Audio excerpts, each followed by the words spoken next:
Welcome back, everyone, to another episode of Talk Your Abs Off. Today, I am joined by Paul Wagner, who is a licensed mental health counselor. And I'm so excited to have this conversation, especially as we start looking at January and the new year and setting New Year's resolutions. So welcome, Paul. Thank you so much for being here with me. Thank you for having me, Abby. Glad to be here. Absolutely. Can you tell me a little bit about your practice and what you do? Absolutely. My 9 to 5 job is I'm a mental health therapist. So, working primarily with individuals with ADHD and just kind of general neurodivergency, as well as mood disorders and anxiety disorders as well. Additionally, I'm a co host for the Psych to Practice podcast, where we're talking quite a bit about mental health elements of that as well. So, a lot of mental health focus here. I love that so much. And for everyone listening, I met Paul. I've talked about this a little bit. I met Paul back in January, this past January of 2025 at PodFest, where you've heard some of my other guests come from. So this is another one where we met at a podcasting event, and I'm so grateful that we've been able to stay connected. And now we get to have this awesome conversation as we head into the new year. So as we get started, a lot of people, they start the new year with the best of intentions, full of motivation, and then they start to lose steam really quickly. And from a psychological standpoint, why does that happen? Can you share some insight on that? Absolutely. So when we're starting these goals and we're kind of thinking about it, we're planning it, it's generating excitement. It feels kind of new and novel, which helps out with motivation. But really, what we're talking about is dopamine production there. So for those of you who might not be familiar, dopamine is a neurochemical, and it's kind of what's produced when we're feeling a sense of anticipation, when we feel a sense of reward, motivation. However, once that dopamine starts to wear off, or that spike of dopamine is no longer there, we tend to return back to our baseline. So we see old habits reassert themselves because motivation really isn't the problem. It's solely relying on motivation that leads to inconsistent follow through. So, what we want to kind of be focusing on is, instead of using that spike for just initiating, we want to really engage in planning and developing a system, and for the dopamine to be a catalyst for that, as well as the initiation, but not just solely, being really gung ho, but really not having a plan that's going to maintain it. Yeah, that's a really good explanation. I think that nails it right on the head. And I think a lot of times people don't really think about it that way because, like you said, people get really excited. And then all of a sudden things start coming up in life and people realize, like, oh, maybe I don't have as much time as I thought. Or, I'm not as excited as I was, but that sounds like it's a normal, a natural thing. It very, very much is. Well, that's good. That's good to know. I think for everyone that, it's not on them. It's not on them for, maybe being too hard on themselves or anything like that. And I think as we go into the new year, I know this is the time of year where a lot of fitness professionals are talking about setting SMART goals. Paul, can you just give me what the acronym SMART stands for? Absolutely. SMART goals are goals that have specificity, they are measurable, they're achievable, they're relevant to the overarching goal that we're setting, as well as they're time oriented or time dependent. Perfect. Amazing. So that's what we like to focus on as fitness professionals with our clients when we're setting goals for them so that we don't just have an open ended goal. We don't have, I want to lose 50 pounds. All right. Well, do we have a specific amount of time? Do we have, maybe a way that we're going to achieve that? Do you think you just need to run for days and days? And also by making it realistic too. 50 pounds is a really big, maybe feels unachievable goal. So if we can, take that as like a big goal over time and then shorten it into smaller, more achievable goals so that, like you said, we can maybe consistently hit that dopamine hit as we're kind of reaching as we go along. So that's a little bit about what SMART goals are. If you've never set goals or if you need to dig in a little bit and set a more specific goal, this is a really good place to start. So you can write out SMART on a piece of paper and then write out next to each one, specific, measurable, how you're going to do all of these different things. Now, Paul, is there maybe another way to set goals in a different way that's not SMART goals for people who even think that that might be a little bit too much? Absolutely. I think even thinking about goals themselves, of like, oftentimes it has an end point. It has like, even, if we're talking often about New Year's resolutions. So, this resolution is like at this point, and that's not a bad thing, but there's a lot of pressure. And what happens if we don't hit that, or what happens if we miss it, or if our attention shifts our focus? So really, even being able to focus on, what is the intention? So if I'm working to get healthy and really invest in my fitness, what's the reason behind it? So if I want to, improve my strength training for the spring, why? And so maybe that's I want to have energy, or I want to be able to go and do these things with my children during the summer. Maybe there's a big hike, or maybe there's, the sports that they're engaged in. It's like I want to feel like I can match the pace. So having an intention that lets us connect with our values is so important. And that can also be a really effective way. And I think, for those of you who are comfortable with SMART goals, being able to blend those two together can be really helpful. So, I love that, like, kind of general example of I want to lose 50 pounds. How? Like, why? Like, like, again, what's the specificity is there of losing 50 pounds, but we're not necessarily having the specificity of how we're getting there. So maybe we are thinking about a SMART goal such as, I'm going to strength train in the gym for 3 days a week for at least 30 minutes to improve my energy. So that way for the summer, I then have this energy that I could use for spending time with my children. So we can blend that idea of the time oriented, the specificity with the reasoning behind it, and a lot of the why. Oh, yes, I really like that. I like the having that bigger reason. It's something I used to work as a health coach, and we a lot of times tried to find that bigger reason. And some people it's purely because of looks, and like that's a valid reason for some people. But a lot of times that doesn't often stick when you're not seeing the results as quickly as you want, or, different things like that. So when you have that thing like, oh, I want to be able to do a 5K with my friends, or yeah, I want to be able to play with my kids or my grandkids, that is a much deeper thing that evokes more of like an emotion behind it too, I think, that might even keep you sticking with it a little bit more. Would you say so? Absolutely. And I think when we're acting in alignment with our values, that feels really good. Mm. And oftentimes that can even feel like we're tapping into a different way of producing dopamine. So I know talking about that earlier, that sense of motivation, new and novelty is only one way of doing that. So there are different ways. And certainly when it feels like, oh, yeah, no, this is values driven. This has meaning, and it just gives it that staying power. Can really, again, pulls on motivation coming from a different point. Yeah, I really like that you say aligning with your values. I think that that's really important and something that we often forget. And I know it can be really difficult for some people. And I have talked about all or nothing thinking. People are going to laugh because I think I bring this up all the time, but I've talked about all or nothing thinking on this podcast quite a bit, especially just over the last year when it comes to food, when it comes to different goals and things like that. I myself have struggled with all or nothing thinking. And how can someone break out of that all or nothing thinking pattern? I've shared some, but sometimes we need a new perspective on how to get out of that all or nothing thinking. So, my take on all or nothing thinking is that it's trying to convince us that if we can't do something perfectly, it's not worth doing at all. Mm, And one, I don't think that that's true. Also, there's a safety behavior aligned with that of, I don't want to, invite in failure. Going back to the idea of a SMART goal, that's why attainable is such an important piece of that. Because if we're setting a goal that is out of reach, then maybe we are setting ourselves up for failure. But if it is within reach, we don't want to then have it be, and I need to do this perfectly. So I like to, there's I think a fairly common saying of, something is better than nothing. I like that, but that doesn't really inspire a lot of, so true. excitement. And so when I'm working with clients, or even just like, talking with individuals, I talk about ABC goals. And so I like to think about, like, what is the A? And that is like the realistic ideal. So what would a great outcome be? What would something I'd be super happy or thrilled with? What's that outcome? What is my B goal? And that's good. I'm happy with it. I'm satisfied.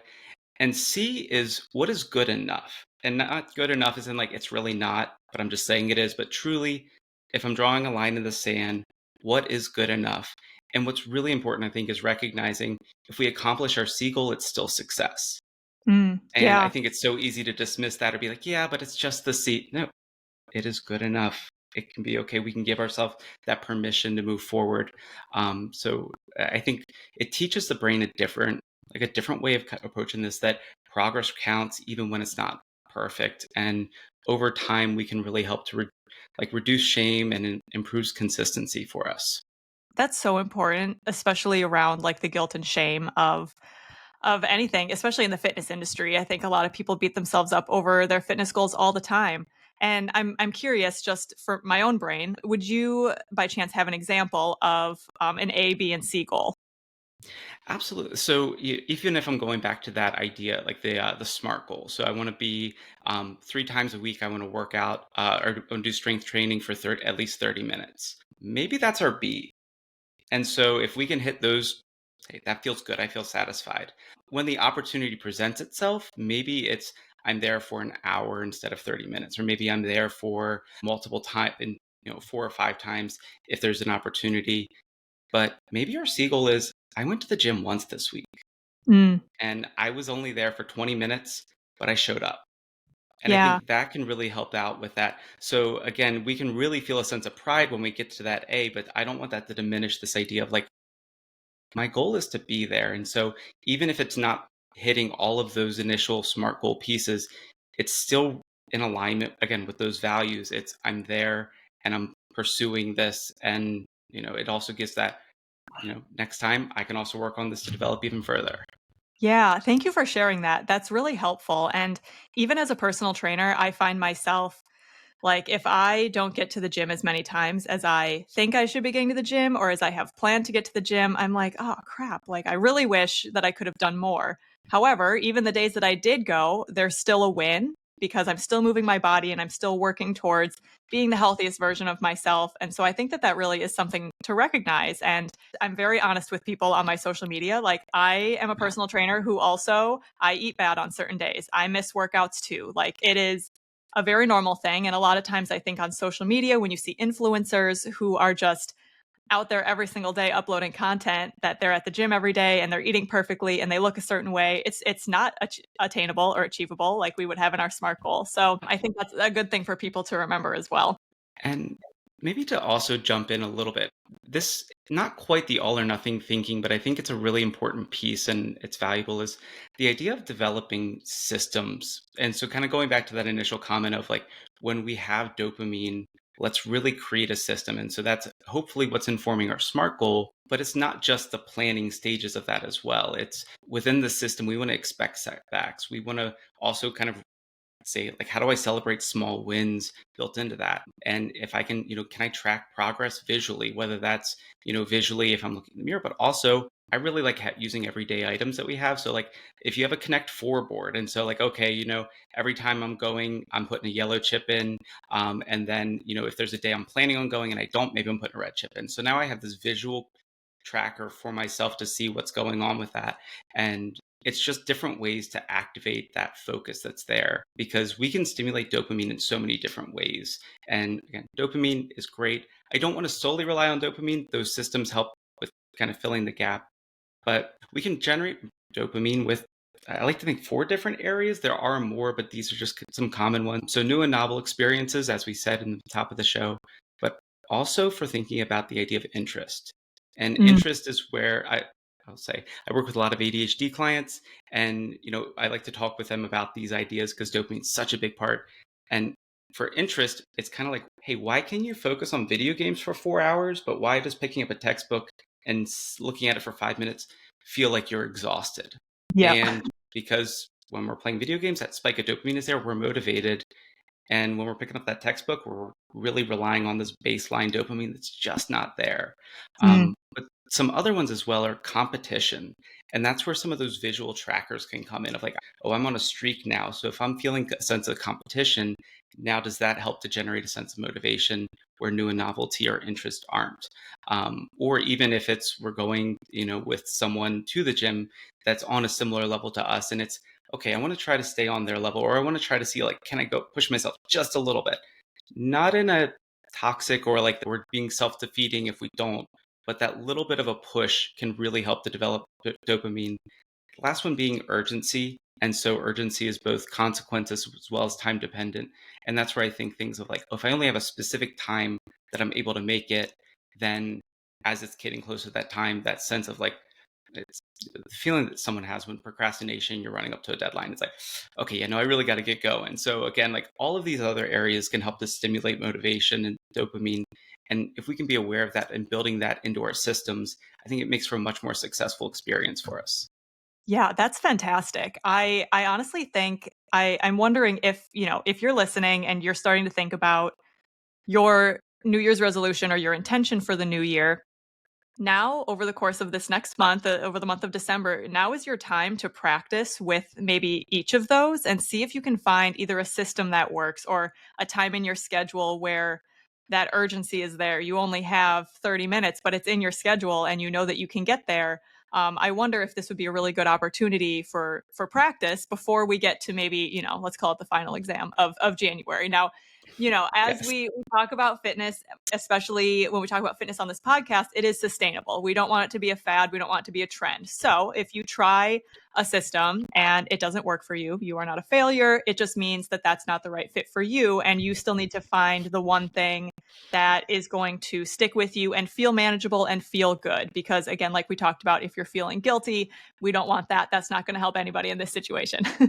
No, it is not. And I think I love that idea because it also then gives you a baseline.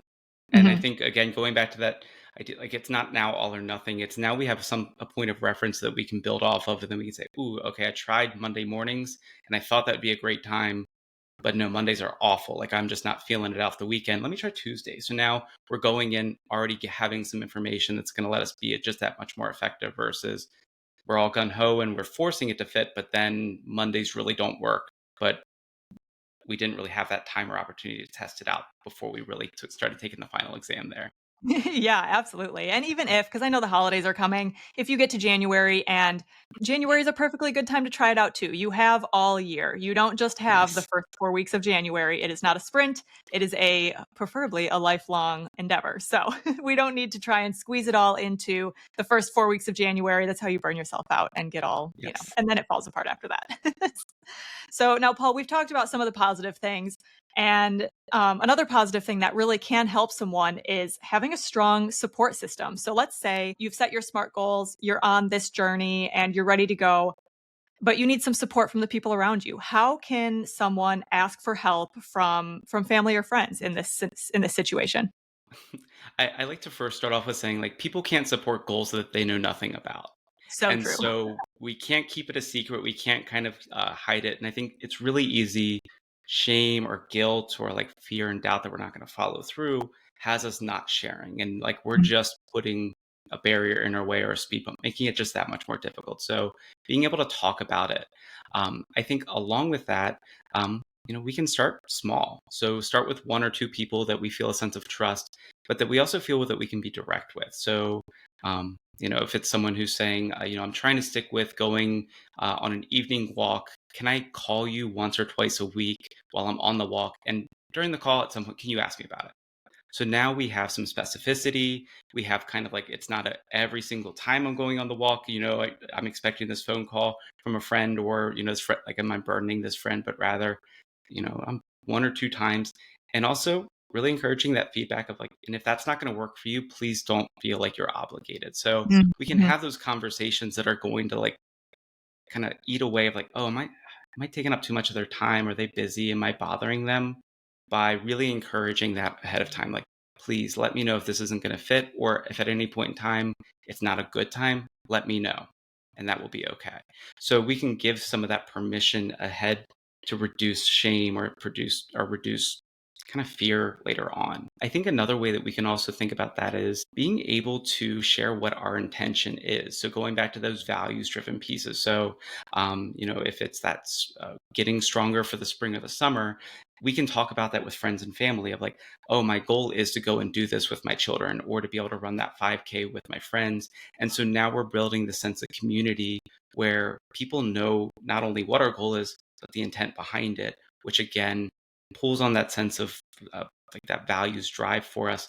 And also there's an element of that where if they're bringing it up, or if it feels like we're struggling, at times that competition piece of it can also be activated again. Like, oh, well, I made this commitment to them, and now a little bit of urgency, a little bit of competition of like, I don't want to seem like I'm falling behind. So competitively, I'm going to push. And also, oh, I know I said that I was going to be working out and then going and seeing them. And if I'm just showing up with like just hanging out at the house clothes, okay, yeah. So it can be different pushes from different areas that are there. So I think encouraging that communication, but being very direct with it of what is it that we're needing and what's the way that support and help is going to happen, but also making that, it's collaborative. So, hey, and if that doesn't work, that's okay. Can we talk about what will?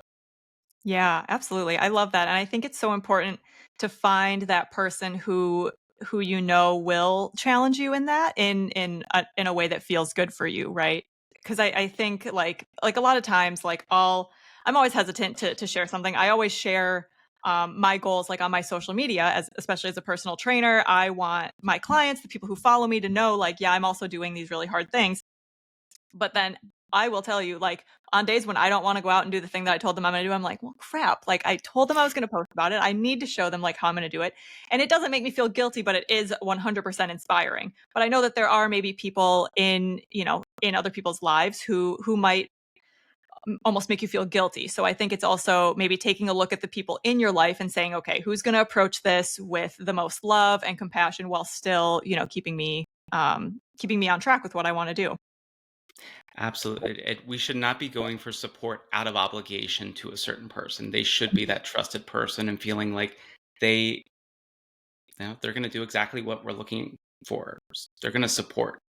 Yeah, exactly. And I really like that you mentioned being really clear with what you need from that person too. Is, hey, I wanna call you while I'm on a walk, and I would love if you would ask me about it, because like you said, like, we don't know what someone needs unless they tell us. And I have learned that even just over the past couple of years, and I think it has been so helpful for me to be a better friend to others, and to how to tell other people to be a better friend to me too. It's a really good way to share, and I think it really brings people closer together too. It certainly does. Yeah. And I think, kind of on that note, when we're talking about the people who might make us feel maybe even a little bit bad about our fitness goals, I want to ask you about that, because I've mentioned it before. We've talked about food pushers, but there are also going to be people in your life when you have a fitness goal who are going to be negative, who are going to say, "Oh, why would you do that?" Or "Just eat the cookie, it's not that bad." Or you also are going to have the people who are going to try and one up your goals. So when you're feeling really motivated about something and you tell someone, there's going to be someone who says, "Oh, well, I can lift this much, or I can run this much." And it's more than what you yourself can do. So, Yeah. Paul, how can we handle those conversations with those people? Because they are inevitable to come up, whether it's someone we're close to or not close to. But if we're going to talk about our fitness with people, how do we navigate that? Well, I think for quite a few of those areas, I think it's really important to recognize that when there's a sense of pressure coming externally, especially when it's a criticism of our choice, it has more to do with their discomfort than with our behavior. So Mm, it might be a reflection, and like that is not then meant to shame them, but that is meant to recognize like this comment might not necessarily be meant for me. It's directed towards me, it's projection. However, I don't need to take ownership of it.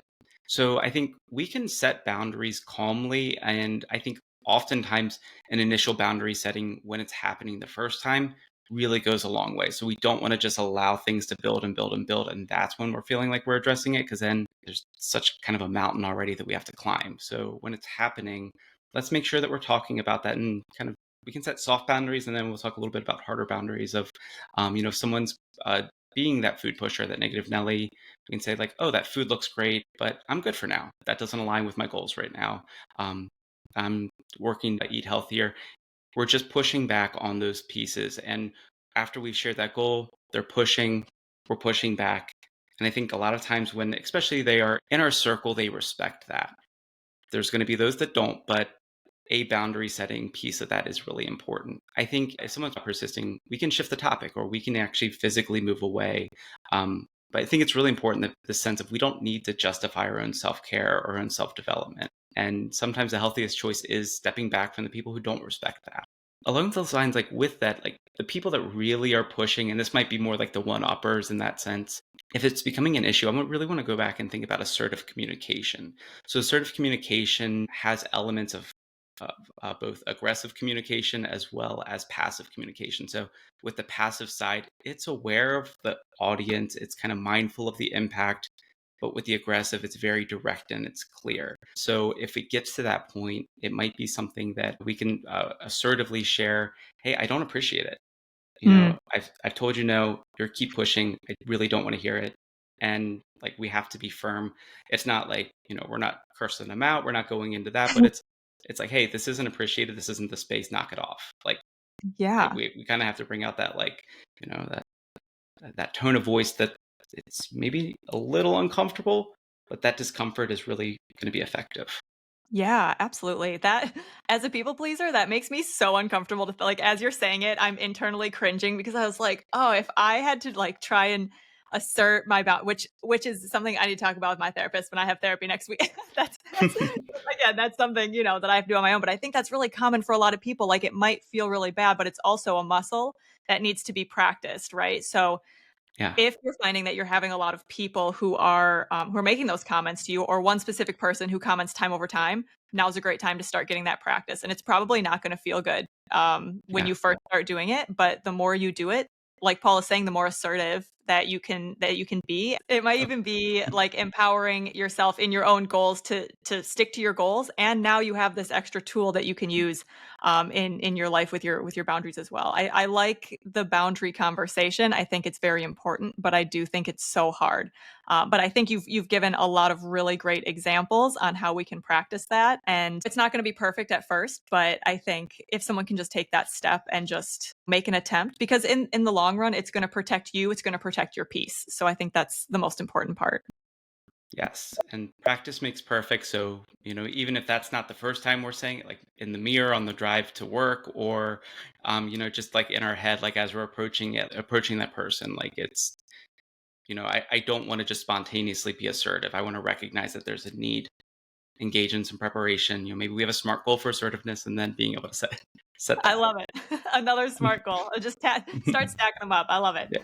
Now, changing the topic just a little bit. We've talked about people who are neurodivergent, and I have experience working in the fitness industry with people who are neurodivergent, ADHD, autism, different things like that. So, for someone who is neurodivergent, what are some extra tools that can help with adherence to a program? You mentioned systems earlier, and I think that that's probably a really important one. But is there anything else that can really help set someone up for success when they're neurodivergent? I think with neurodivergency, one, just like recognizing their own neurodivergence and understanding that, working to pursue a sense of understanding for themselves is really important. And with neurodivergency, well, not all neurodivergency, but quite often executive functioning is a term that comes up. So a really brief breakdown. So executive functioning can be something surrounding activation, sustaining focus or transitioning, how much effort or energy regulation we're putting into something, emotional regulation, immediate recall or working memory, as well as being able to monitor one's own behavior. We can go so much further in depth if there's ever an interest for that, but that's just a really brief idea of that. But knowing with executive functioning or neurodivergency, we tend to have executive functioning deficits or inconsistencies. And so there's going to be times where things are going to be really effective and we can just kind of do it and it's going to work, and then it's not. And that's going to be immensely frustrating. So I don't want to rely on our brain alone. And that is, again, where those systems come into place, because it helps reduce a sense of cognitive overload and overwhelm. So we want to simplify down these routines and these structures that are there that are going to be in place. So that might look like having, again, visual schedules, timers, checklists, engaging in habit stacking. So what's the behavior I'm doing right before this that's going to lead to me going and initiating this behavior? Each of that's a way of reducing mental friction. And then again, that consistency improves routine when it's rewarding. So we want to also add in a sense of variety, which kind of feels counterintuitive to routine. However, that might be, we're taking our, the routine at the gym, or we're flipping it. So instead of cardio in the beginning, we're doing it at the end. Maybe we're trying that new piece of equipment that we haven't felt, confident enough to go and try, or we're doing, instead of running on the treadmill, we're running outside on a track, or we're going for a 5K. Like, so we can have variability, new and novelty within those systems, but recognizing what's going to pull and generate motivation and improve follow through is really Wow, that is so helpful. I think that yeah, that can really help set someone up for success in many different ways.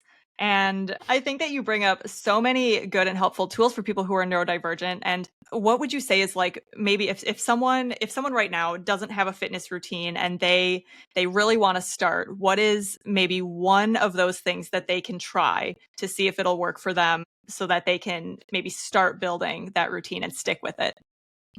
I would say looking at and cultivating time, and not just in that specific moment, but looking ahead. And so individuals in neurodivergency tend to struggle with projecting out awareness into the future.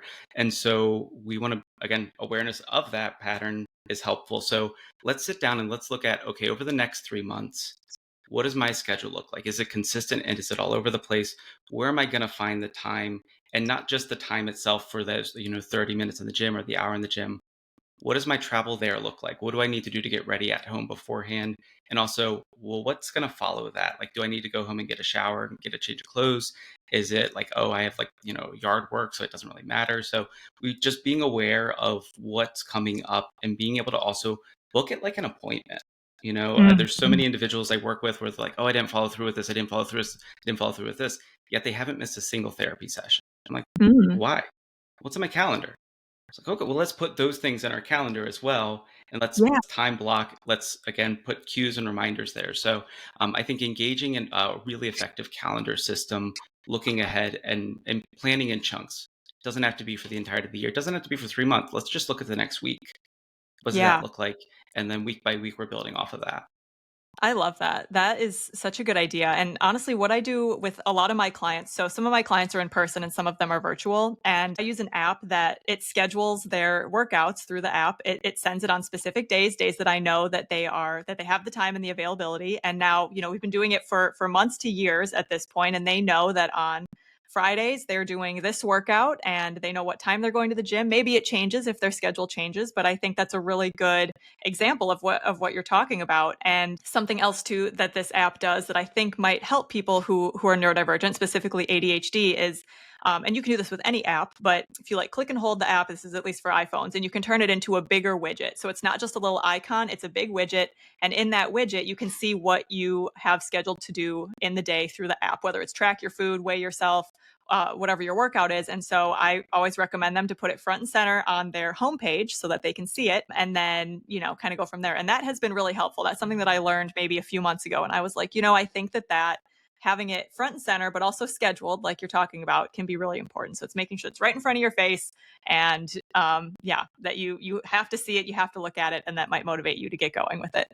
And just to build up, like I always share, like the goal isn't again, it's not all or nothing. It's not perfection, Right, but just looking at again what improves the likelihood of us getting there and doing what we're looking to do. So it being front and center every time you're open your phone, you might kind of blend into the background at times. But right. if one point in time it stands out, that's just one more time is we're more likely to follow through with it. So yeah, I love that idea. Yeah, awesome. All right, so now, taking back into consideration everybody, neurodivergent, neurotypical, everybody with their fitness goals, what is one mindset shift that you wish more people would make when it comes to goal setting and their personal growth? I think it goes back to this idea of like all or nothing. And, sometimes I'll instead shift the language to pass fail. I really want to encourage this focus or this mindset on repetition and refinement. And so when we have a setback, I don't want it to be evidence that we're not capable. I want it to be information that we can build off of. Back to that example of, hey, if Mondays don't work, that's really good information. It's not like, oh, this could be so much more challenging. It's like, thank goodness I now know that Mondays aren't a good time for me. And now I can then refine down what my plan is. And I think that lets us show up. It lets us then build that consistency and be more repetitive there. So instead of I have to get it right, it's I'm becoming someone who can do this regularly. And I think that's that mindset that's going to be really helpful with establishing really long term maintained goals when it comes to fitness or in other areas as well.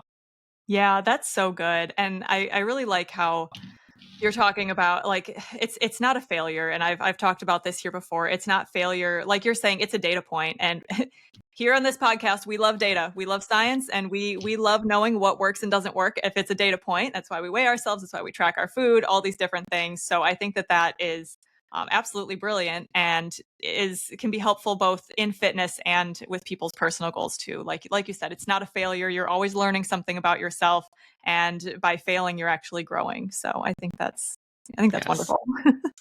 All right, Paul. So the last part of my show here is absolution. We take a moment to, because the fitness industry can be kind of toxic sometimes. We all know it, and we admit that. But I would like to know what you think is toxic that we can maybe release If we feel guilt or shame over it, what can we release? What is the one thing that we can let go of and not worry about, especially as we go into this new year? I don't know that this will be too big of a surprise, but it goes back to this idea of systems and just this systems over willpower. Mm, And especially when it comes to judgments, whether that's our internal judgments or even perceived external judgments. So if someone doesn't have if we're judging someone saying they don't have the strength, whether that's physically, mentally, or emotionally, to be successful in showing up for their fitness goals or fitness journey through willpower, I instead want to shift it from like, you're not trying hard enough or you just need to commit to, hey, you're not being effective with this approach and we need a better system. mm. So we're not personalizing it. It's not a personal failure. It is what we're doing is ineffective, and how do we adapt to then allow us to be. So we're altering external systems. It's not that we ourselves are letting ourselves down. And I think that then can really reduce shame. It can really reduce guilt and stigma. And it pushes for just a different level of follow through. And it uses data to make those adjustments. Like, I love the idea, like using data constantly for these other areas. Let's not discredit this data, but this data might be more of an emotional data or might be more of a thought-based cognitive data. So just not internalizing. I'd much rather externalize and look at what are the systems we can manipulate to be successful here.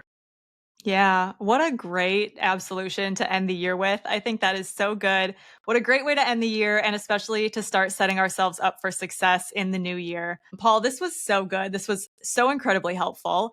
And if people want to know more, if they want to reach out to you, how can they get in touch with you and your practice? You can follow me on Instagram at paulwagner_LPC, as well as, I think I mentioned earlier, the Psych to Practice podcast. So if you go to www.psychtopractice.com, it's going to take you to a continuing education site. So there's a ton of information there. If you're a licensed mental health professional looking for continuing education credits and you're in the United States, stop on by. We're kind of in this initial launch phase there. So that's really exciting. And yeah, follow me on Instagram. And I tend to post on what's going on, or follow the podcast page or any social media page at Psych to Practice. Amazing. And I'm going to put all of those links down in the show notes. So if you want to take a peek, you can just go ahead and click there and it'll take you right to Paul. Paul, thank you so much for your time here. And I will say with 100% certainty that you will be back on the podcast in the new year to talk more about neurodivergence and how it approaches fitness. It's not a resolution. It's an intention that we'll definitely follow through on. I love it. I love it. Thank you so much, Paul, for your time today. And we are going to wrap this episode up here, and I will see you on the next episode of Talk Your Abs Off.